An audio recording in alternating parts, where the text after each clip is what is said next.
I will be talking about organ transplants. And here I have a few pictures of some organs that are commonly transplanted: kidney transplants, liver transplants, and heart transplants. There are other organ transplants, but these are some of the most common. People are diagnosed with terminal illnesses every day, and many times an organ transplant can save their life. Through recent research, I've learned about the history of these life-saving surgeries. Healthy organs are a vital part of every person in their everyday life and their overall health.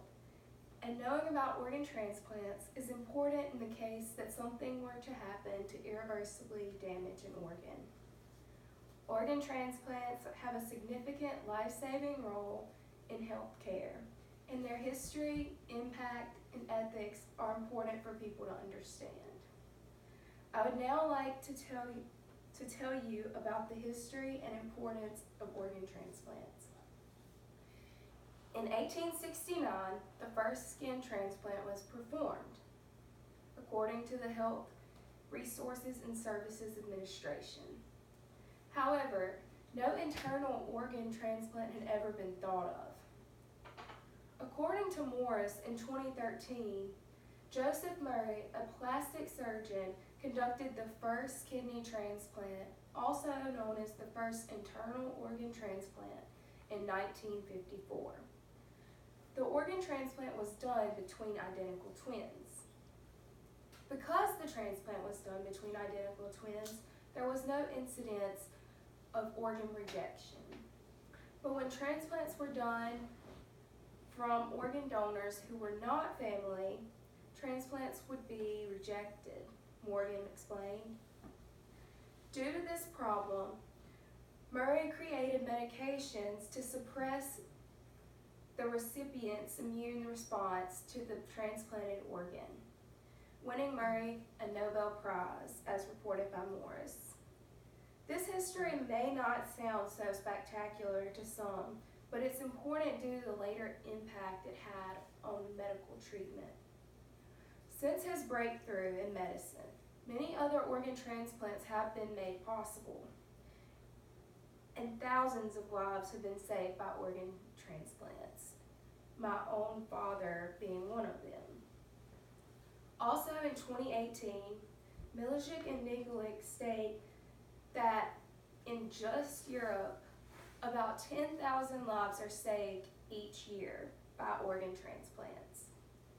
When people think of people in need of an organ transplant, they usually think of just adults with terminal conditions. But there are also many children, adolescents, and young adults just starting their lives that are in need of organ transplants, as stated by an article by Joseph Grigno.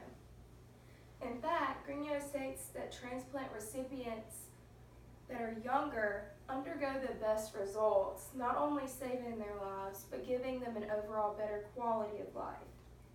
According to Grigno, the introduction of organ transplants, along with antibiotics and vaccinations, are considered the greatest miracles of 20th century medicine. With this type of treatment, however, there are many ethical circumstances. Grigno states that ethics are very important in transplantation treatment, and most are pertaining to the procurement of donation organs. These protocols and rules are in place to avoid the illegal and unethical ways of procuring a donation organ without the donor's approval. The donation of organs can only be taken from people who have legally agreed to donate organs during their life, or from a person who has suffered brain death and agreed to be an organ donor during their life. Lastly, a patient who has suffered this type of death must have the case of cerebral death confirmed by a medical council in order for them to become a deceased organ donor, Grigno says. I would like to conclude with these remarks. No one will ever know what will happen in their life, and anyone, including you or a loved one, could be diagnosed with a terminal illness in which an organ transplant is the only curing treatment. Organ transplants have a significant life-saving role in healthcare, and their history, impact, and ethics are important for people to understand. Not only has this specific type of treatment had a great impact on mine and my family members' lives, but it has helped many other families whose loved ones were diagnosed with terminal illnesses. Thank you.